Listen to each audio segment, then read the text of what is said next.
So Staker Parson Companies provides concrete, asphalt, aggregate materials, heavy road construction for the Intermountain West. Currently, Mountain West Division has about 260 active sites operating in 9 different states. Environmental advisor for Oldcastle Mountain West Division, which includes Staker Parson Companies here locally. So I provide support for environmental sustainability, whether it's regulatory issues from state, local, federal, land use issues, and community outreach. It does require quite a bit of travel. We attend each one of our facilities at least once per year. We'll do a complete regulatory audit as if we were EPA or state DEQ or a local regulator. In our industry, it's very land use intensive.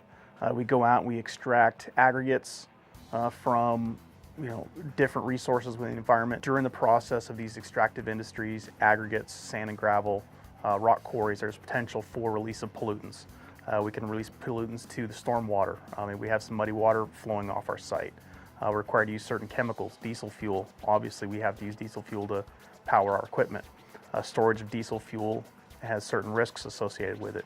If the container that the diesel fuel is contained in has a leak or, worst case, has a dramatic rupture, there's significant potential of damage to the environment. We have requirements regarding to clean air, clean water, land use, waste minimization, and we have regulations, again, that fall under both federal, state, local, and corporate shareholder requirements. Anytime there's a regulatory requirement that's not met, there's always the possibility of a notice of violation. Some of the EPA violations can be as much as $32,500 per day per violation. So it's a substantial amount of money involved in non-compliance. And even worse than the financial burden for non-compliances is a social issue. All of our non-compliances are open to public record. Anytime we have violations, those are all open to public review. And a lot of times those will come to light during these public meetings. So absolutely the cost is more than just financial, it's actually a social burden as well. So it's extremely critical for us to be able to be in compliance and prove that we have a history of compliance in order to expand our operations. And making sure we manage that on a day-to-day basis is crucial for staying in compliance with the regulations and also staying sustainable as an industry. For example, we have a 10,000 gallon fuel tank out here. If that 10,000 gallons of fuel leaks out onto the ground, not only do we have the cleanup costs, we have potential fines, but we've also lost 10,000 gallons worth of diesel fuel at $3.50, $4 a gallon. You can see that there's an immediate cost associated with that. So making sure that our potential pollution sources are managed on a regular basis not only saves us from regulatory compliance issues, but also saves us from losing money from product being on the ground. Managing all those requirements is extremely difficult, and that's probably one of our primary burdens. Making sure that all of those different record-keeping requirements, data points are being captured. One of the main problems in today's lean business environment is that there's a million things being thrown at our operators, being thrown at our supervisors, and if something isn't being actively recorded and the records aren't being looked at on a regular basis and feedback is not being given back to that operator, quickly those requirements become less of a priority and fall down that list of things that he needs to do. The primary issue is making sure that these little day-to-day records are being kept. Again, these operators have multiple different types of records they're supposed to be maintaining.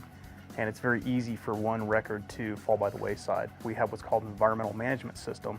It's our framework for ensuring that all of these day-to-day requirements are being met and that we can demonstrate through the records that we're meeting the requirements. In the past, when I go out in the field, I would have an obscenely large briefcase with binders and multiple documents that I would have to lug around with me. With the newer cloud-based technologies, operations and investigations used to take me a week, now it takes a couple hours. Things that used to require an entire library now is right at the palm of my hand. So the time management tools that are available through the technology is absolutely invaluable. Plant site operators are responsible for the day-to-day record keeping. This technology allows those pieces of information to be gathered in a very quick, concise manner that doesn't require a lot of attention on that operator's piece. A really good example is the SPCC, Spill Prevention, Control and Countermeasure. It's one of the federal requirements under the Clean Water Act that if you store oil in bulk sizes at your facility, you have to go out and do at minimum a monthly inspection on those. Alerts an operator when an inspection or some other record keeping requirement is due. And then if that particular operator is having continual problems documenting a particular piece of information, it sends information to his supervisor to let him know that he might need some more support to get those record keeping activities completed. I can go onto the system and I can see in real time what's going on at the facility location, so I can do my field work from my desk. We have to make sure that efforts that are being put into the field are worthwhile and capture the right information. Using these technologies, we've been able to accommodate that on a very rapid basis. I can look at a large amount of information in a very short amount of time, verify that everything that is required to be done is being done in a quality manner.